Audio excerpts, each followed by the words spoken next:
બાબાને હું થયું તું? બાબાને હું થાય? બાબા ગુજરી ગયા.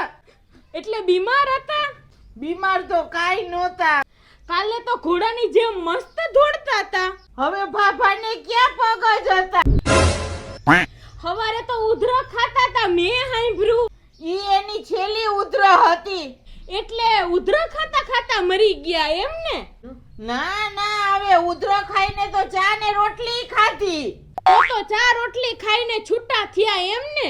ના ના, હવે ચા રોટલી ખાધા પછી તો 1 કિલો મંચુરસ ઉલાળી ગયા. તો મંચુરસના દડા એની નળીઓમાં ફસાઈ ગયા હે કા? હવે અહીંયા તણની પાઇપ મુકાવી હતી તો આવડા દડા થોડા ફસાય. તો પછી મહિરા કેમ? આમ હતું અને આમ થઈ ગયું.